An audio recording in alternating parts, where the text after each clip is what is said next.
Surging like meltwater from a glacial lake, the Trump Tower scandal investigation threatened to turn into an outburst flood this week as Michael Flynn's legal team signaled that its client had flipped to become a witness for special prosecutor Robert Mueller. The New York Times dropped the news on Thanksgiving Day that Flynn's lawyers had broken off information sharing with President Donald Trump's lawyers, with whom they had been trading for months. Like a legal semaphore waving on the horizon, such a formal break-off usually indicates a parting of defense strategies, sometimes ending with one of the parties obtaining a plea deal and testifying for the government against the other.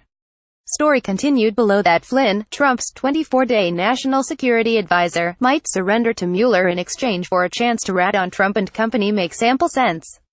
His potential legal exposure has filled the newspapers for almost a year. He failed to report foreign income from multiple Russian and Turkish sources. He failed to report lobbying activity for the Turks. He stopped a military plan Turkey opposed after accepting payment from the country. He allegedly plotted the kidnapping of a Turkish dissident in Pennsylvania, a caper that reportedly could have netted him and his son $15 million. He appears to have lied about discussing sanctions with Russian Ambassador Sergei Kislyak. Flynn also worries about the legal exposure of his son, Michael Jr., one of his former top aides, giving him more reason to make a deal with Mueller. Prosecutors will sometimes agree to give what is known as third-party credit in the form of leniency to another person in exchange for a defendant's cooperation, the Daily Beast reports. By signing up, you agree to receive email newsletters or alerts from Politico. You can unsubscribe at any time. The Flynn-Trump split has launched a million conjectures. Former federal prosecutor Renato Mariotti wrote as the news broke that the radio silence development means that Flynn does not expect Trump to pardon him or his son, or he believes that he or his son could be convicted of unpardonable state offenses. If pardons are off the table, cooperation is likely the right move for Flynn. The Washington Post bridled its speculation, reporting that just because Flynn might be yakking with Mueller doesn't mean a deal will come of it. Flynn occupies a central place in the Trump Tower scandal because of Trump's repeated efforts to extricate him from the Fed's investigative clutches.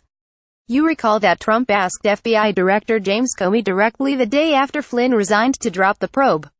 "I hope you can let this go," Comey reported Trump saying.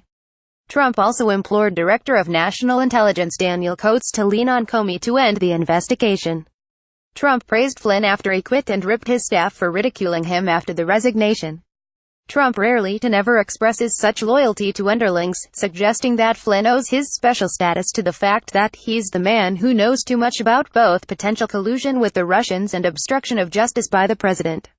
The Flynn and Mueller conversation means that the Flynn indictment, which we expected to land in our news feeds with the end light of fireworks, will be replaced with a tamer Flynn plea agreement that tosses bolts at Trump. And this may well provide us explanations for Trump's many cagey, self-contradictory moves over the past months. If it's true that Trump has thrown temper tantrums when the scandal news has turned against him, we can assume he screeched like a beast when he heard the Flynn news. On Thanksgiving, all we know for sure is that he went golfing the next day with Tiger Woods and Dustin Johnson.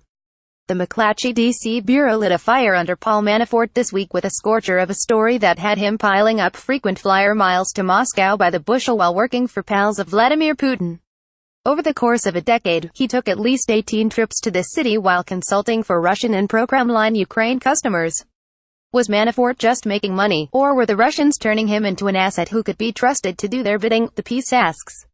A Manafort spokesman categorically denies that he ever worked for the Russian government.